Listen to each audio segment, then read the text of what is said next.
no one celebrates that holiday. Most people don't even know what it's meant to celebrate. Oh, it's time for class. Hello, classmates. Today we're reviewing the new indie slasher from writer-director Erik Bloomquist, Founders Day. So there's a long tradition in the horror and slasher genres to set a movie around a holiday or a significant event. My Bloody Valentine, the Halloween franchise, April Fools, Black Christmas. It's a great jumping off point for a scary story since we all have an idea in our minds what a typical Valentine's Day looks like, only for that idea to be turned on its head in a bloody and spectacular fashion. You know, Christmas is ruined by a mass killer, etc. The problem with setting a movie on Founders Day is that no one celebrates that holiday. Don't you dare lecture me about Founders Day. Most people don't even know what it's meant to celebrate. Now, horror fans generally are pretty forgiving on their ratings, ignoring bad dialogue and acting, cheesy gore effects, and nonsensical plot or motives, as long as it checks all the slasher tropes. Then there's horror movies that are so bad that they're good. It's a whole nother category that's fun in a very specific and in a very different way. Unfortunately, Founders Day isn't bad enough to be in the so bad it's good realm, and it's not nearly good enough to be considered good by even horror movie standards. So this was a pretty rough watch in the theaters.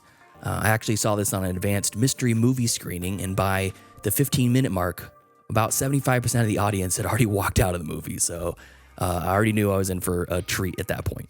The story centers around a high school senior, Allison, in the days after witnessing the murder of her girlfriend, Melissa, just before their small town's mayoral election, and also celebration of their town's tricentennial, that's 300 years. Their town's founding day, you might say. Oh boy. As the bodies start to stack up and the election day gets nearer, the townspeople start to turn on each other, and the politicians take the tragedies as an opportunity for sympathy votes. It gets a little bit macabre in that department. So, the good. There is a death scene in the mayor's office that's involving a letter opener that has some very visceral, slashed up face makeup. It's really effective and gruesome. And that's about it. That's all the good that I tagged while watching this movie.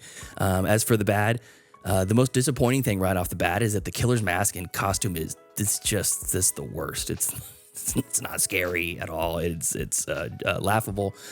He's wearing a standard black judge's robe with a rubber mask and a built-in sort of rubbered powdered wig, like a founding father. But the face of the mask is smeared with red and black ink or paint or something, and you can't really see any of the features on it except for this big grinning mouth, this big gaping maw. Even the killer's signature weapon is lame. It's a gavel, like a judge's gavel, with a retractable blade coming out of the bottom of the handle. Memorable? Yes. Menacing? No, no way. The written dialogue is laughably bad pretty consistently throughout the movie. The two mayoral candidates shit-talking each other every chance they get with line deliveries like they're spitting just straight venom at each other, while the insults feel like lines that were ran through a translator app 2 or 3 times, and now they just don't quite make sense or have that bite. There's also an all-knowing high school teacher character that is clearly meant to evoke a Robin Williams from Good Will Hunting or Dead Poet Society type character, but he looks like old Jerry Springer, the later years, and his deep conversations that he's having with kids and townspeople, mind you, they hold no weight whatsoever. And he also seems to be everywhere all the time. He's at the bar, and then he's at the after-school special, and he shows up at this person's house randomly. On top of the bad dialogue, we get some very uneven performances from pretty much every actor. Nursery rhymes, always the mark of a madman. Excuse me. Remember the great face/death that I mentioned earlier? Well, right when I felt the ick from some real good gore and it hit me, the actor gives this death rattle performance that rivals Jabba the Hutt from Return of the Jedi, complete with flailing tongue and cartoonish gargles and groans. We were on the edge of greatness. We were this close. We were on the verge of greatness. We were this close. Mild spoiler here. I'm not going to say the whodunit part of the story was predictable, but the way the movie plays out, you know that it has to be 2 or more killers. I kind of pegged 1 or 2 people as possible killers as the movie went on. I kind of didn't change from that. Each killer has a worse motive than the last.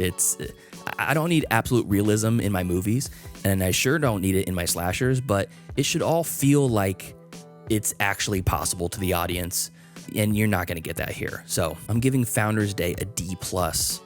There were moments when I thought it was meant to be a parody of the slasher genre, which could have redeemed it, but all in all, I would not recommend you waste your time on this horror flick that's billed as a cutting political commentary, which it doesn't have that. That's it for this one. Let us know in the comments if I was too harsh on Founders Day or if a herd of audience members walked out of your theater as well. Make sure to like this video and subscribe to the channel for more reviews, movie games, and streaming picks, uploads multiple times a week.